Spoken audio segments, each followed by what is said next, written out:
Hello and welcome to today's live Publishing Campus online lecture, How to Identify the Right Journal to Publish in. My name is Rachel Guest and I will be moderating this event. We'll begin with a 30 to 40 minute presentation that will be followed by a question and answer session.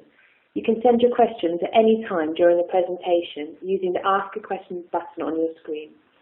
As almost 1,000 people have registered for the event, we won't have time to answer every question, but we will answer a selection of the most representative ones. There's also a technician on standby, and should you have any technical problems, please use the live event tech support button on your screen. Now, I'd like to hand you over to your presenters, David Rule, Consultant Surgeon at University Hospital Southampton in the UK, and Subject Chair for Medicine on the Scopus Content Advisory Board, and Wim Meister, Head of Project Management at Scopus at Elsevier. Wim, David, over to you. Thank you very much, Rachel, and welcome everybody to this Elsevier Publishing Campus about how to identify a journal to publish in. First of all, before you start, I will go over a few slides, and midway I will hand over to David to talk about the ethics of this topic. But first, when you have a manuscript that you would like to publish and you'd like to identify a journal where to publish it, it is good to ask yourself a few questions and make a checklist. For example, is the journal the right fit for my work? So does the topic match with the journal scope? Does it have the right document types that are published in that journal? And is there a reasonable chance of acceptance? Then it's also important to know if that journal has the right reach of your research and that you want to reach with your research. So are the right communities assessing that journal? Then you also want to know if the journal is of good quality, and last but not least, also can it be trusted? So this kind of checklist and questions, that kind of format, is also used by a very useful website, Think, Check and Submit, and would like to advise you to look at that to see if the checklist that you make is relevant to you. Today we also want to use this structure, and we'll go over the scope of the journal, the quality of the journal, and finally the ethics of a journal. The first topic we're going to talk about is the scope of the journal, or how do I find a journal with the right scope for my manuscript. In order to find a journal, there are different sources available, such as a journal guide or the directory of open access journals, but I will go over that a little bit later. There are also tools available that can match your manuscript with the scope of the journals that you would like to publish in. A few examples are eDent Journal Selector, which is a commercial tool that matches your manuscript to the journal. There is a tool called the Journal Author Name Estimator, or JANE, which is a subject-specific tool that also matches the manuscript to a specific journal. And then there are different publishers that also have tools available. Since today we are at the Elsevier Publishing Campus, I will go over a little bit more detail of the Elsevier Journal Finder. So the Elsevier Journal Finder can be found on elsevier.com, and what it does, it takes the manuscript, the abstract of the manuscript and the title of your manuscript and matches that using fingerprinting or natural language processing to find articles that are already published in Elsevier journals that match the abstract that you have queued in. So with that, you get a list of journals that have the most matches of published articles with your manuscript. You can then filter by, for example, open access, if you would like to publish it open access, or filter it on a certain subject field, and that will give you a short list of journals that have a match with your abstract and title. When you have that short list of journals, you also want to check if that journal that you have selected is indeed the right fit for your manuscript. So what you would like to do then is look at the ancient scope of the journal and see if that ancient scope indeed is relevant for your research. The subject field may be something that you would like to check, but also the ancient scope of the journal with a sense of what kind of research do they publish. Is it really novel research that they're publishing, or are they also interested in, for example, review papers or other document types? And also, if the application of the research is more applied, or if it's more theoretical research, those kind of things are mentioned in the aims and scope of the journal, and are also important ways to make a decision if that journal that you have selected is indeed the right journal for your manuscript. So once you then have a journal selected, you also want to make sure that it reaches the right community. So there are different lists. I already mentioned the journal guide and the directory of open access journals, but also, for example, Ulrich's Web is a big catalog of all different journals that are available.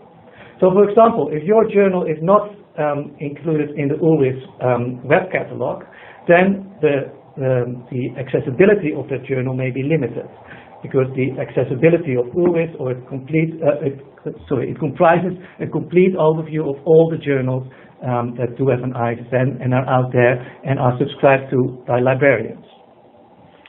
But there's also different indexing and indexing services that you'd like to check, for example, PubMed, Scopus, or Thomson Reuters Journal Citation Reports.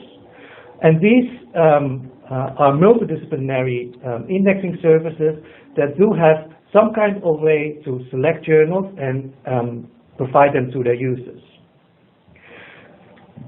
The Committee of Publication Ethics also has a list of journals and publishers that are a member. So if you want to make sure that the journal that you have selected is publishing according to the best publication standards, then this may be an interesting list for you to check.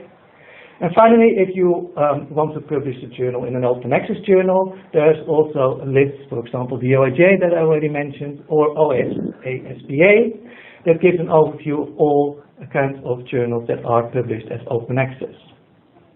So these lists are important because that determines who is reading that particular journal, and also then determines the audience of your manuscript if you submit it to that journal. Also, these type of indexing service and lists may already have a quality procedure in place, so they may have made some kind of selection based on some criteria on why that journal is good enough to be included in that indexing service.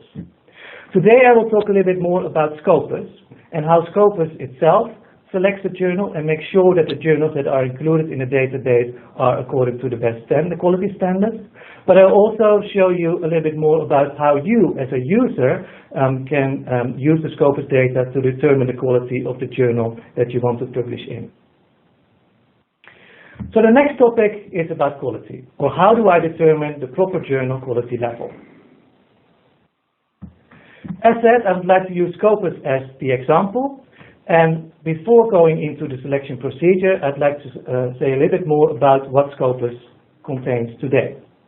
So there's more than 60 million records in the Scopus database, coming from 22,000 serial titles, 90,000 conferences, and more than 120,000 books. So there's a lot of content in there. It is updated daily. It is very current because we also cover article and press. The full text on which the content in the Scopus database is based can be in any language, and we have 40 of those covered as well. And also there's open access journals included in the Scopus database. So a little bit more detail about the journals. Most of them are peer-reviewed journals, but also some trade journals are included in the Scopus database. Today we will focus on the journals, but Scopus also includes conferences and it also includes books. So how do we make sure that the 22,000 journals that we have covered in the Scopus database are also good quality journals? Therefore, we have the Scopus Content Selection and Advisory Board. The Content Selection Advisory Board comprises of subject experts who have, most of them have journal editor experience, and they're each responsible for a certain subject field covered in the Scopus database. And these subject experts make the decision about which journal to include in the Scopus database and which not. We are using an online review system which makes sure that the reviewers of the CSAB can access it whenever they like throughout the year. But we're also having 2 meetings per year to discuss different things about trends in the industry and policy decisions about content selection in the Scopus database. Currently on the slide you can see a picture from the latest meeting that we had with the Content Selection Advisory Board in the Scopus team. On the right, second from right, you can see actually the speaker of today, David Rue. And on the top row, third from the left, you can see me there. So this is from a meeting where we discussed the new policies that we determined for content selection in Scopus, and where we discussed trends in the industry itself. So these board members make decisions about which journals to include in the Scopus database, but what are the actual selection criteria that they're using? So first of all, before a journal is considered to be included in the Scopus database, it needs to meet these 5 different minimum criteria. So every journal should meet all of these 5 criteria. The first one is peer review, so there should be some kind of peer review in place with the editorial board of that journal. The abstract should be available in English, although the full text of the article can be in any language. What will index in the Scopus database will be in English, and therefore we need the English language abstracts. It should be a regular publication, so there we look, it does have the intention to be a serial publication and therefore has an ISSN registered at the International ISSN Center. Then the references that are provided in the articles published in the journal should be available in Roman script, which means they cannot be given in, for example, Chinese characters or Cyrillic characters, because that is something that the Scopus database cannot process, and therefore we cannot match it with the citations. So therefore we do need the references in Roman script. And finally, there should be a publication ethics statement. And that is really a statement that if something about publication ethics happens with the journal, that there is a policy in place on how the editorial board deals with that. And later in the presentation, David will go into more details about publication ethics. So if the journal meets all of these 5 minimum criteria, then it will be reviewed by the Content Selection Advisory Board. And they use a set of different quantitative and qualitative selection criteria divided in these 5 different groups. So the first group is journal policy, where the board really looks at what is the aims and scope of the journal, does it make sense? Is the aims and scope of the journal also in line with the composition of the editorial board and the geographical diversity of the authors who publish in that journal? Secondly, the quality of content. So there really the reviewers look at the scientific quality of the articles published in the journal and does it have an academic contribution to the field, but also the format of the article and how it is being published is assessed here. Then journal standing.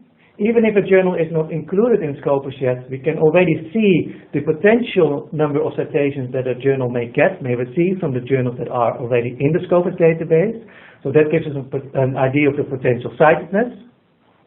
But also the standing of the editors is something that is assessed here. Regularity. I already mentioned that a journal should have an ISSN and therefore has the intention to be a regular publication. But here we really look at the announced publication schedule compared to the actual publication schedule. So if a journal claims that it is a monthly journal, then at the end of the year you would expect there is 12 issues published. If there's only 6 issues published, then it's clearly behind on schedule. And finally, online availability. And that is about how easy is it to get information about the journal itself, and also how easy is it to get to the full text of that journal if a user would like to get to the full text. It doesn't mean that the full text needs to be open access, but it does mean that it needs to be clear where that full text is being hosted. And if that's behind a paywall or not, that is not relevant. So the publishing model or the business model of the journal is not something that we use as a selection criteria to add journals to the Scopus database. So with this process, there's about 3,000 title suggestions that we receive per year and that go through this process.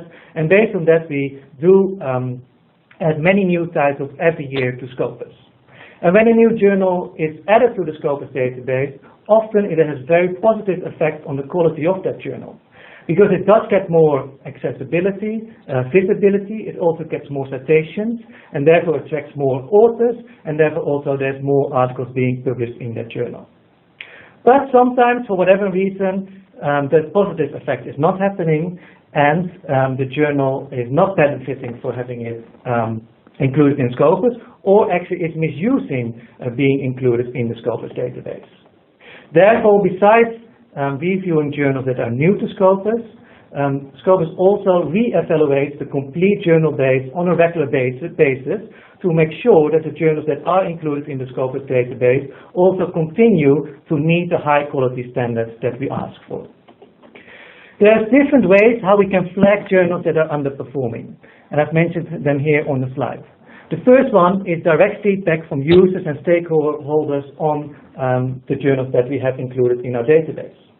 If a customer looks at a journal and has concerns about the quality of that journal or the publication ethics standard of the journal, they may come to us and we will investigate that if that's really the case. But there's also other ways in which we can identify poor performing journals. For example, we use certain metrics and benchmarks that can identify journals that are underperforming. And we are working on developing a radar that can predict journals that have outlier performance. So these three ways of flagging journals that are in one way or another not performing according to what we think they should do are then going under re-evaluation by the Content Selection Advisory Board. They look at the journals and they make then a decision if that journal can continue to be covered in the Scopus database or not. And if it's not going to continue in the Scopus database, it will be cancelled, and therefore the content or the journal coverage in Scopus will be curated. In the next two slides, I would like to go into a little bit more detail on how we identify the journals that are underperforming and how the radar to predict outlier performance works. So first, the journals that are underperforming.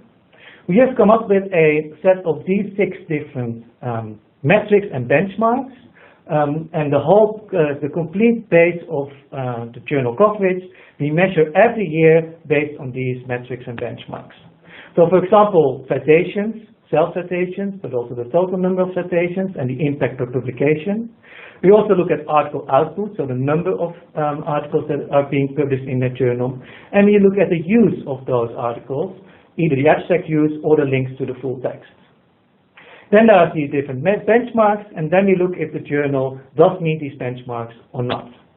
So for example, for article output, the benchmark is 50%, which means that if a journal produces half or less than half of the number of articles compared to other peer journals in that subject field, it does not meet this benchmark.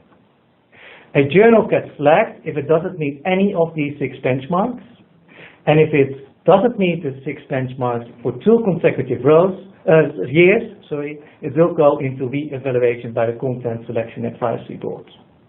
So by this way, we would like to filter out the journals that are underperforming and that do not meet the quality criteria anymore. But it's not these actual metrics that determine which journals are being discontinued. In the end, it's the Content Selection Advisory Board that determines which journals can continue in Scopus or not. Then the radar, or the outlier performance. So first I would like to give an example of what we consider actually outlier performance. And that's shown for an actual example of a journal that used to be covered in the Scopus database. On the left-hand side, you can see the output of that journal over the years. So up till 2014, this journal had about 80 articles published in the journal per year. But then 3 years later, the journal grew a lot, and it had a 10-fold increase of the number of articles that were published in that journal, which may be a good thing because it attracts more authors, and it may be a more interesting journal, but it also raises a flag here, a red flag, because how can a journal that has a capacity of about 60 articles per year all of a sudden grow so much with the same editorial board to now all of a sudden publish 10 times more articles? So then the question is, are the peer review standards of that journal still at the same high level as it was when it was included, when it was selected for journal coverage, Scopus coverage? And on the right-hand side, you can see another effect of the same journal, which is a shift in geographical diversity. So this journal was a local journal from country 1, and in 2011, the majority of articles published in that journal were actually from authors in country 1. But then 3 years later, you can see a complete shift of the author shift for that journal to country 2, which doesn't have anything to do with the scope and aims of that particular journal. So this is also outlier performance, and this is also something that we would like to track in the Scopus database and have the Content Selection Advisory Board look at these journals to see if these journals still meet the quality criteria that we expect from journals in Scopus. This may be an example of predatory or deceptive publishing, and David will go into a little bit more detail about ethics and publication standards for journals. So what have we done with this outlier performance is that for Scopus we have asked the data scientists at Elsevier to challenge them to come up with a radar that can identify journals that have this kind of behavior. So they looked at a lot of data that we have in the Scopus database. For example, the total article output, a shift in that geographical diversity, or a shift in the received citations and the percentage of self-citations, and use that as predictors of how a journal can behave. And with that, we come with a radar that we want to apply on a regular basis to flag those journals that have this kind of outlier performance. Then, when we have flagged these journals for outlier performance, they will go under re-evaluation by the Content Selection Advisory Board, and they will make a decision if that journal can continue to be covered or not. So that is about how we at Scopus look at journal quality and how we select the journals for the Scopus database. But once these journals are included in the Scopus database, you can also look at the metrics that we have and use them to assess the quality yourself of these journals. But I think it's good to remember that there are 2 golden rules when you apply research metrics for research assessments. The first one is that you should always use both qualitative and quantitative input into your decisions. For example, when I was describing the benchmarks for re-evaluation, the benchmarks and the metrics itself is the quantitative input that we have for making these decisions.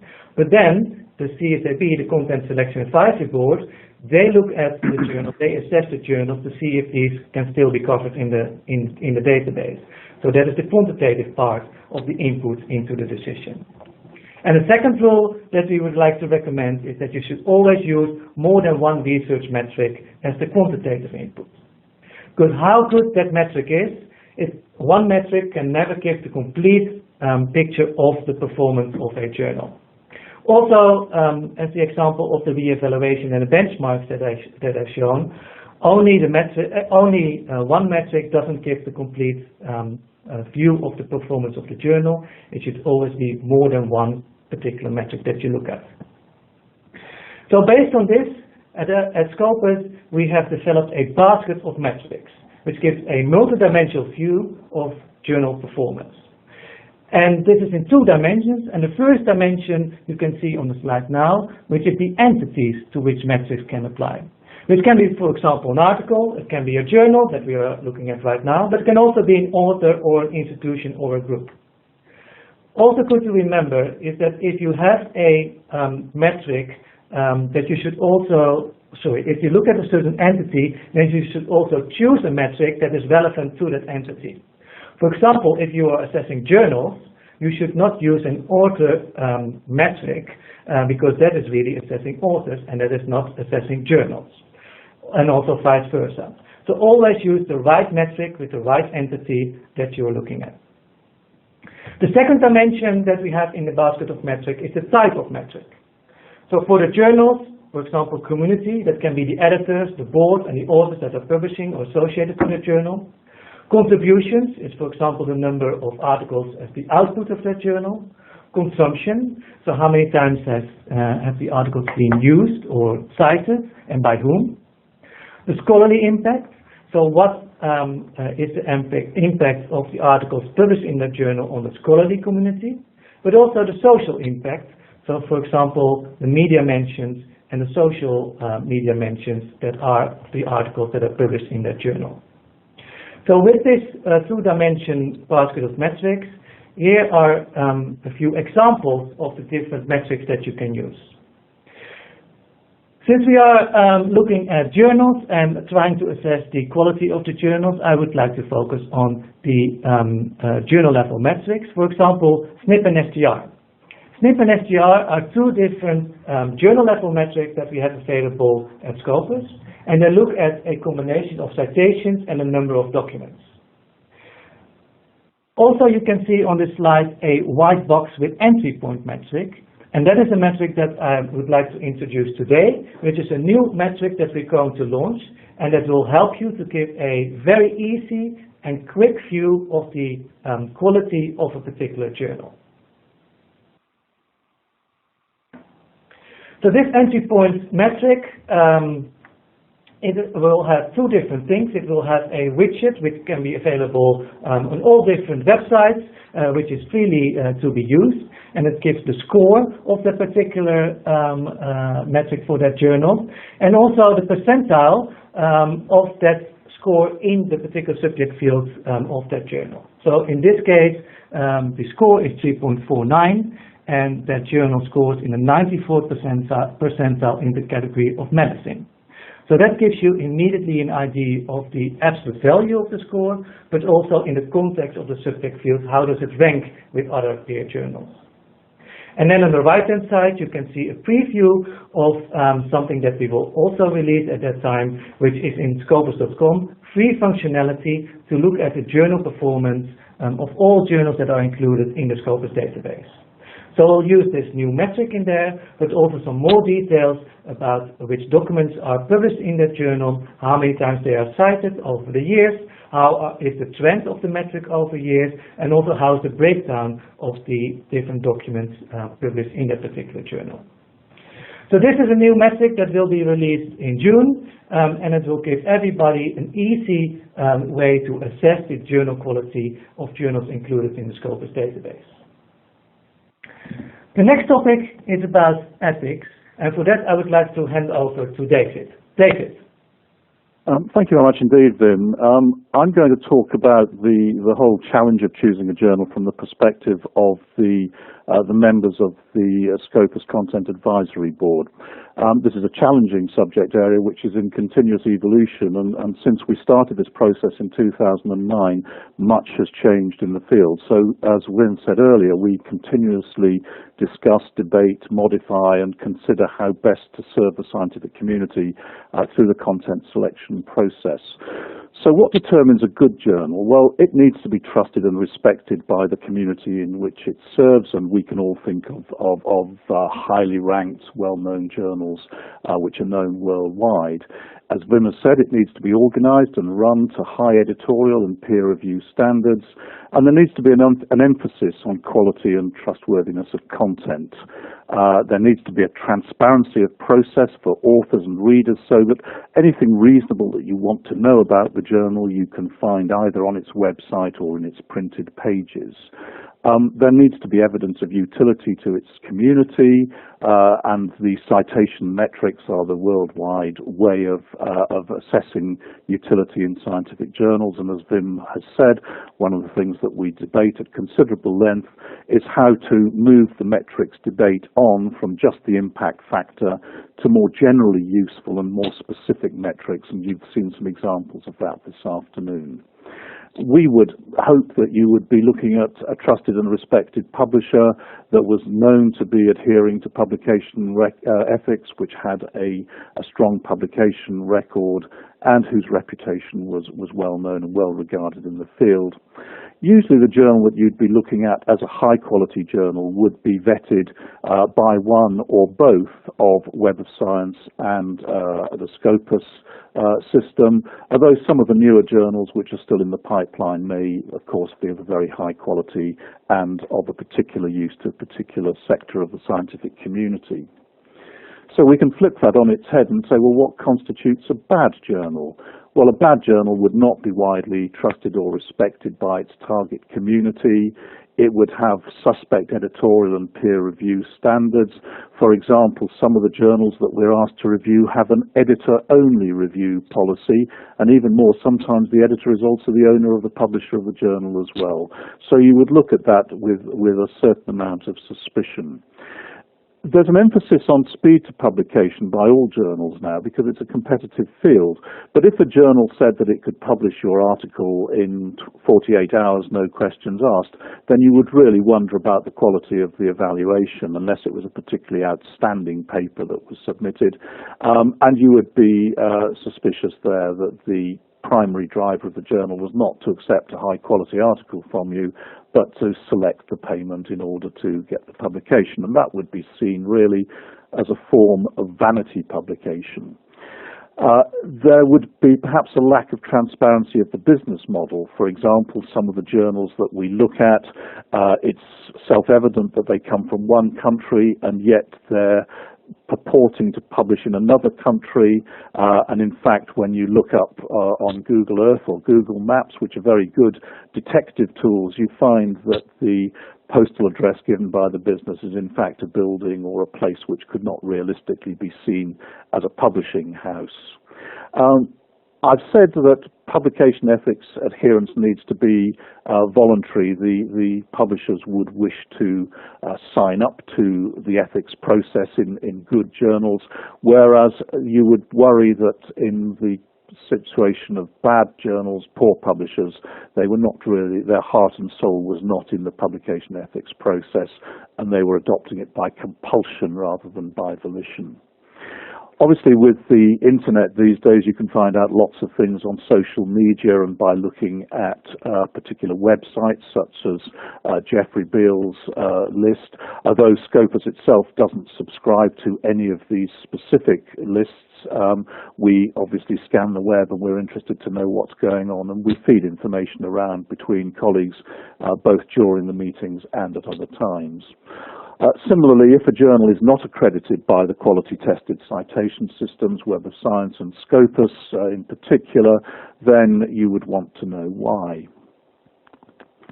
Why is publication ethics important? Well, the world's academic literature is founded upon trust, and that occurs both in the laboratory or the site at which the data is generated and the papers are written. You need honesty in the process of data acquisition, data presentation and reproducibility. For example, in my own subject field of medicine, if you publish knowingly misleading information, somebody may act on that, believing it to be true, and in consequence somebody's life may be put at threat because they're given the wrong treatment for something or they're led to expect the wrong outcomes. I think in journals which are well established and highly regarded, the pursuit of truth and objectivity really takes precedence over the profit motives. Although, of course, we're not naive. We realize that all publishers have to make a profit in order to stay in business and to continue to publish. But in some of the more suspect journals, it is clear that the only motive really is a financial motive rather than contributing to the quality of the world's published literature. Unfortunately, it is evident to us, and I think to many of you, that publication malpractice is now commonplace, and it becomes corrosive. If people don't feel that they can trust the scientific base of literature, then we're all damaged through it. And of course, you know that many organizations, Wim has already alluded to some of them, the Committee on Publication Ethics, the World Organizations for Medical Ethics, Scopus itself, and most of the major publishers are very concerned and united in strategies to address it, both within the profession and also by informing the regulatory agencies, both nationally and internationally across the globe. So how do you choose a good journal for your particular paper? Well, we've said that a good journal is one that you would judge as being ethical, quality assured, and as Wim has said, it would be appropriate to your work. You will probably know the journal by reputation, either from word of mouth or from advice from your colleagues or teachers or peers or professors. And if you're not sure, then just seek advice before submission. Go and ask people who know about the journal. Either do it locally through your own immediate contacts, or you can ask, of course, across the internet using the social media channels. For any journal now, you can do an internet search, and of course you can search on Scopus itself to find out about a journal, but you can learn an awful lot by putting in a standard Google search and just asking about the journal that you're interested in. Have a look at the website and get a sense for what the journal is all about. and recognise that in any one field there's a hierarchy of journals, those from the highest cited journals to the lowest cited journals, whether by impact factor or by other metrics. So you'll usually be very easily able to find a list of journals which would be appropriate for your particular journal.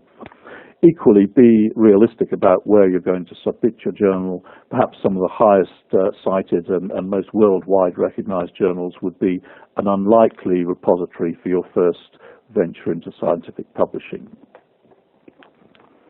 How do we distinguish the good from the bad journal? Well, this is where we really get to the crux of the matter, and I refer to the old Latin advice, beware of the buyer, caveat emptor. It's very difficult, even for experienced publishing professionals, and for those of us who've now been looking at suspect journals for some time, sometimes to spot where problems lie. Shall we say, the quality neutral pay-to-publish journals, which others might call predatory journals, but I'm avoiding that title, excel at mimicry and concealment of their purpose, which is purely financial. Their websites are usually extremely good and convincing. Their typesetting of their articles is good. And they also adapt rapidly and learn fast. So if they submit journals to Scopus which are rejected, the next time they come back, or with other journals from the same portfolio, they will have adapted to the advice that we've given. And of course, a bad journal will never declare itself as such. Most journals wish to be seen as good journals, and the bad journals will wish to not to draw attention to the more suspect aspects of their work. The pay-to-publish format, you want to know if there's a cost to you of publishing. Obviously, the good quality open access journals will make it very clear to you what the costs of publication are up front, but some of the more suspect journals may lure you in, accept your manuscript, and it's only when you believe your manuscript has been through a proper peer review process that you in fact discover that there are very substantial charges to be met. The journal may have a very short publication history. There's an awful lot of new entry journals which are difficult to evaluate fully at the moment, and often it's only by the passage of time that you really begin to learn whether a journal is making the grade or whether it's a failing or unsuccessful journal or an unsuccessful publication model. I've already alluded to the promise of unrealistically fast publication, and as Wim has pointed out in his radar description, sometimes the content can be very divorced from the specific aim. So a journal that it says that it aims to publish in one particular area may in fact be attracting all sorts of utterly unrelated articles from other areas and has become in effect a journal of everything and anything. It will publish anything. The aims then become ludicrously broad, and it's unlikely that your own peers and professional colleagues will be reading or publishing in that journal. So what are the consequences of choosing a bad journal for your own work? Well, there's a monetary cost to you and your institution. Obviously, it costs you to publish in these journals, but there's also a reputational cost for your work and employability. If you're taking a risk and publishing in a journal which is subsequently seen to be less than high quality and less than honest, then that will reflect on you and the institution.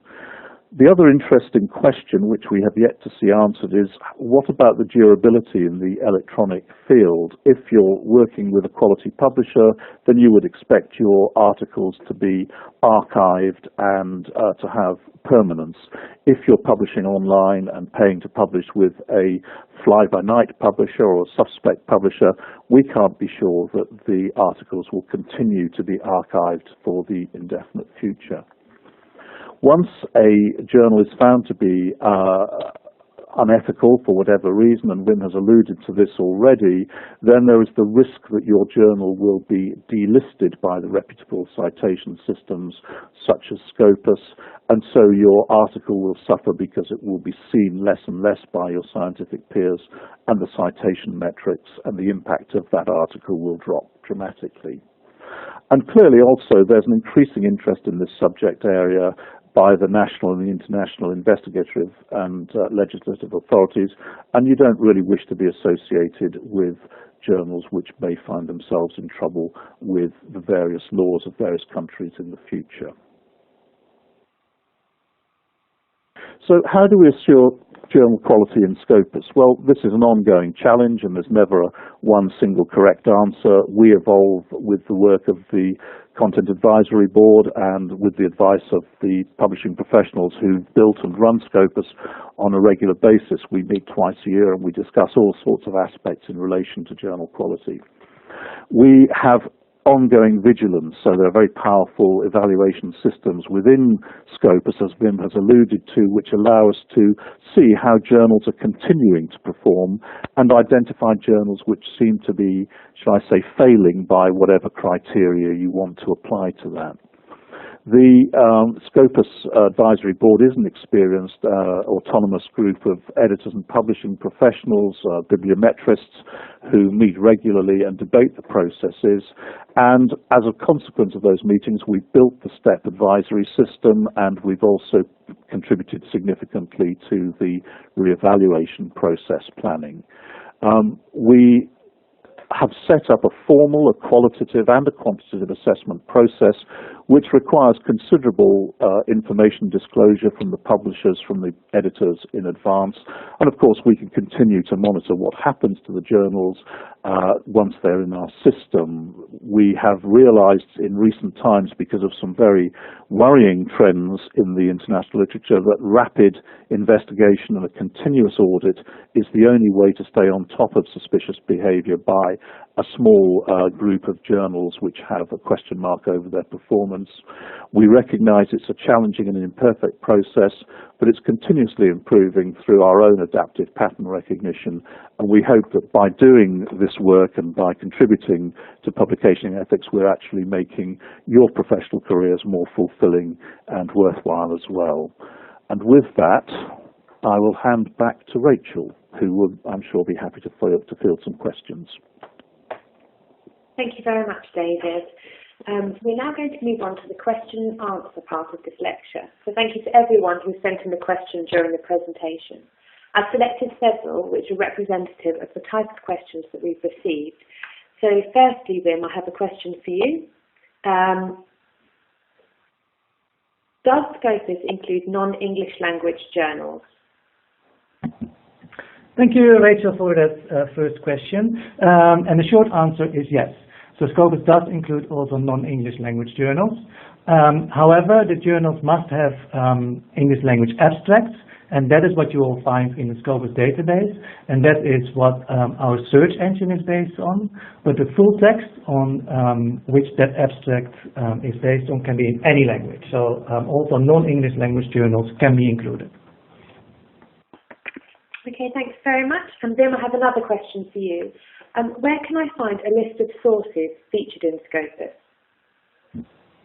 Yeah, so there are different ways of getting a list of all journals included in the Scopus database. In scopus.com, if you have access to the product, there is a functionality called Browse Source, and that gives you a complete overview of all the journals included in the Scopus database. But if you do not have access or do not want to go into scopus.com itself, there's also an info site at elsevier.com/Scopus, and there you'll find all kinds of information about the content, including a complete title list of all the journals in Scopus today. Thank you. And David, I have a question for you. What happens to my research if it's published in a bad journal? That's a very good question, and the simple answer is we can't be absolutely sure, because this is something which evolves over years. But if a journal has a bad reputation, then the likelihood is eventually your research will be less recognized by the community. You will not benefit to the same degree in terms of your personal citation metrics. The article itself, the research that contributed to the article, will tend to fade from public view. So while the article itself will probably remain in the public domain for a considerable period of time, you cannot be sure that you will get the same reflected glory, if you like, from the work that went into publishing that article as if you had made sure that the article was published in a good journal in the first place.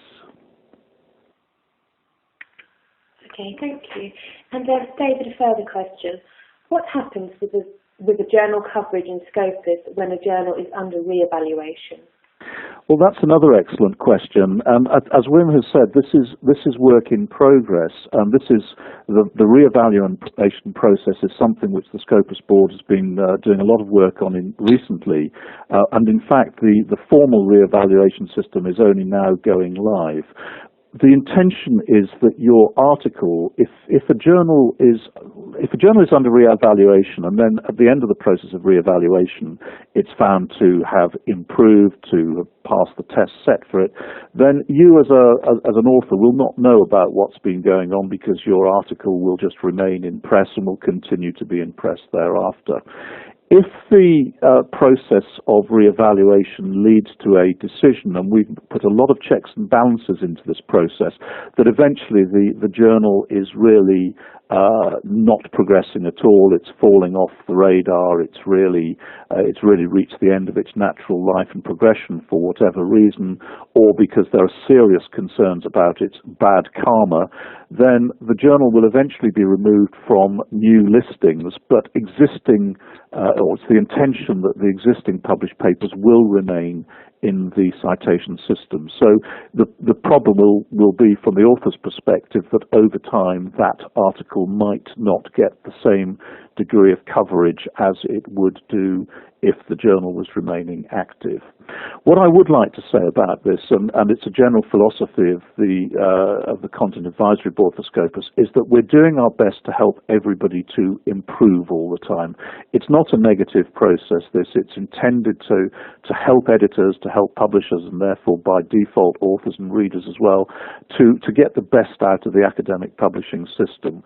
If we find a journal on the radar that Wim's team have built, which we're worried about, we will do our very best to help that journal to survive, pick up, improve, and fly. And delisting, de-evaluation, if you like, will only be the very last step in that process. So your articles will continue to be published, they'll continue to be cited, but the journal itself will stop being cited if it reaches the end point of re-evaluation. Thank you, David. And then I have a further question for you. Are e-journals considered inferior to those which also appear in print? Yeah, right, so that's, again, interesting question. And there the short answer is no. So the format of publication doesn't necessarily say anything about the quality of the journal. If the journal is only electronic or also appears in print, doesn't say anything about the content of the journal. It can say something about the visibility and accessibility of that journal.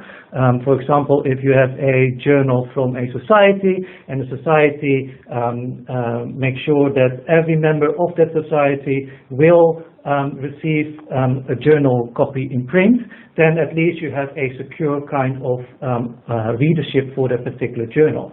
But it doesn't mean that therefore it is better or that it is worse than an electronic journal.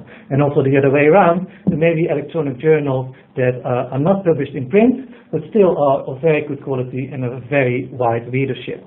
So yeah, I think it more determines the kind of readers and the community that you're reaching than the quality of the content of that particular journal.